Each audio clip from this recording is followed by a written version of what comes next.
Mesdames, Messieurs, bonsoir et bienvenue dans cette édition. Le président de la République était en déplacement hier à Blita. Durant sa visite, Faure Gnassingbé s'est rendu notamment dans l'enceinte de l'hôpital nouvellement mis en service au profit de la population locale dans le cadre des efforts déployés par les autorités pour améliorer l'offre de santé publique au Togo. Le chef de l'État a également mis son séjour à profit pour assister au culte inaugural de l'église évangélique presbytérienne de Blita. Lamak Boudjouna.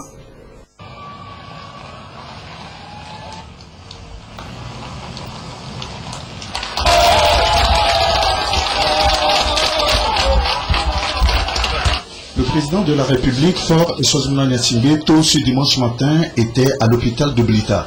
Là, il a visité certaines structures médicales récemment installées ou réfectionnées. Il s'agit notamment de la chirurgie, du bloc opératoire, de l'unité de radiologie, de l'unité de télémédecine et de l'unité de production d'oxygène. Après cette visite, Faure Gnassingbé a assisté au culte dédicace du temple de l'église évangélique presbytérienne du Togo, paroisse de Blita-Gare.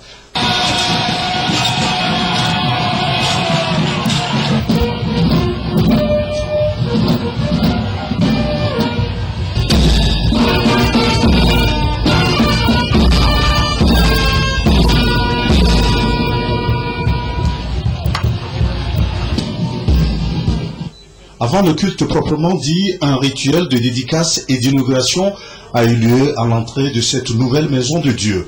Le culte a été présidé par le modérateur Paul Adinou de l'église évangélique presbytérienne du Togo.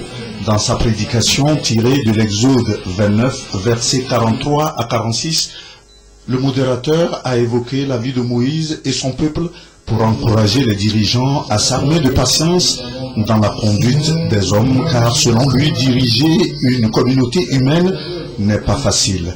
Il a également appelé tout un chacun à se soumettre à la volonté de Dieu. Dans la prière d'intercession, le pasteur Jacques Assi a prié pour le Togo et les autorités, notamment le chef de l'État, Faure Gnassingbé, et pour l'élection présidentielle prochaine. Le culte dédicace a été entretenu par les chorales des paroisses de Sokodé, Blita Carrefour et Blita-Gare.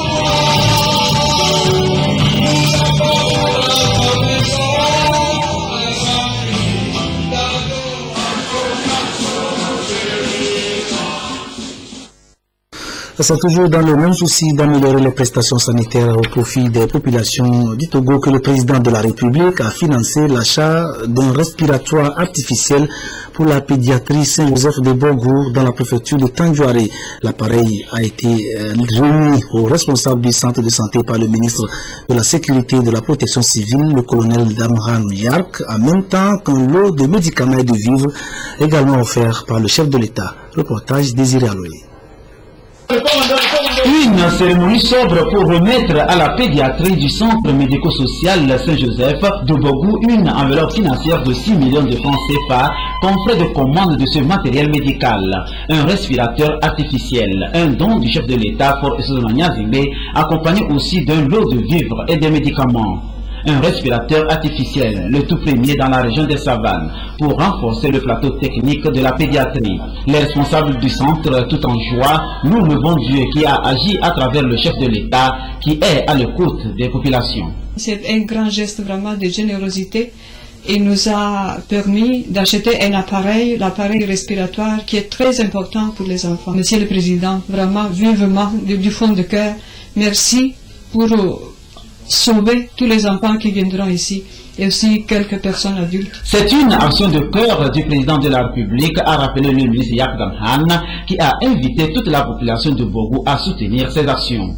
Étant fils du milieu, c'est un sentiment de joie qui m'anime, un sentiment de reconnaissance à l'endroit du chef de l'État pour ce point encore qu'il vient de marquer. Je profite pour demander à la population la sérénité. Il faut que la non-violence soit une vertu de chaque Togolaise et de chaque Togolais.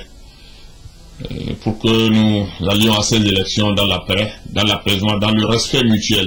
C'est un jour exceptionnel inscrit dans les annales du centre médico-social Saint-Joseph de Bogou qui promet de prendre soin de ce matériel qui s'ajoute par exemple à cette couveuse et autres matériels pour des soins de qualité aux populations. On a également parlé santé ce matin, la primature santé, lutte contre le VIH-Sida et effort d'éradication du fléau d'ici à 2030 avec l'assistance de l'ONU-Sida, l'organisation onusienne de lutte contre la pandémie qui dispose d'un nouveau directeur pays pour le Togo. Le docteur Christian Mwala a été présenté au Premier ministre par le directeur adjoint pour l'Afrique de l'ONU-Sida, le docteur Léo Zekeng, lors d'une audience que celui-ci leur a accordée. À l'issue de l'entretien, M. Zekeng a répondu aux questions de notre reporter de permanence, Clarisse Attiklé.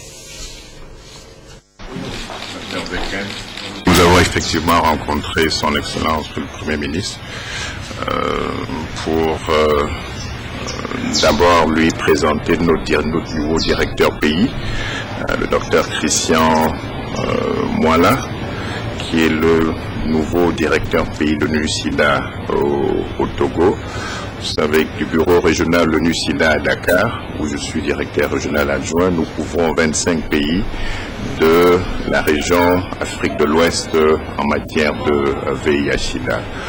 Peut-être avant d'entrer dans le deuxième point, nous avons discuté avec son Excellence le Premier ministre, nous réjouir des relations amicales et fraternelles entre nos directeurs exécutifs, Michel Sidibé et son Excellence, Monsieur le Président de la République, Faure Gnassingbé. Saluer aussi l'engagement de son Excellence, Monsieur le Président de la République, dans le cadre de la réponse du VIH-Sida, et saluer aussi son leadership dans le cadre de la réponse de la CEDEAO en matière de la réponse contre la maladie à virus Ebola.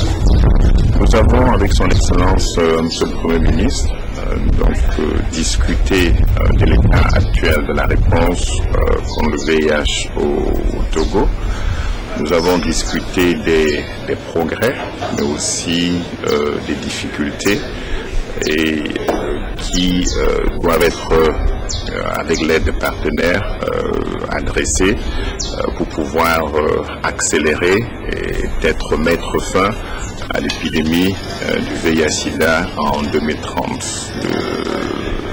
Aujourd'hui, il est possible, avec tous les moyens qui existent en matière de traitement, de prévention et de prise en charge, il est possible qu'en 2030, le VIH-Sida ne soit plus une épidémie, mais que les gens continuent à vivre avec le VIH comme une maladie. Alors pour ce faire, nous avons discuté avec son Excellence le Premier ministre et fait un plaidoyer autour d'un certain nombre de choses qui, si cela agrée le gouvernement, les partenaires bilatéraux et multilatéraux, avec l'ONU-Sida en tête, pourront travailler pour mettre fin à cette épidémie. Donc nous partons satisfaits du fait que il y a une volonté accompagnée à nos directeurs pays et du fait aussi que toutes ces initiatives-là, si cela agrée le gouvernement, pourront être soutenues par l'ONU-Sida, par le système des Nations Unies ici, sous le leadership du coordinateur résident. L'autorité de régulation des marchés publics fait le bilan de ses activités pour le compte de l'année 2014. Sont conviés à cet exercice les points focaux des autorités contractantes de l'administration publique, des sociétés d'État et des organismes publics. Le but visé par cette revue d'activité du secteur est de déceler les difficultés qui handicapent le système de passation des marchés publics au Togo et de proposer des actions en vue de les corriger et de les prévenir. Reportage de Douaré, Charlotte Oussimé. Première revue des marchés publics des autorités contractantes depuis la mise en œuvre effective de la réforme des marchés publics et des délégations de services publics au Togo. Ici, les responsables de l'administration intervenant dans la chaîne de passation des marchés publics font le bilan des marchés passés en 2014. Il s'agit de pouvoir évaluer les indicateurs en matière de marché public, ce qui s'est passé l'année dernière en 2014, relever des difficultés et contraintes afin d'y apporter des solutions correctives. Aujourd'hui, nous passons à la revue des marchés de toutes les autorités contractantes, à peu près 80. La session offre également l'opportunité d'évaluer le dispositif des points focaux devant servir d'interface entre leurs structures, la RMP et la Direction nationale du contrôle des marchés publics. Cette revue se tiendra en 2 sessions. La présente prend en compte l'administration publique et la seconde concernera les sociétés d'État et les organismes publics.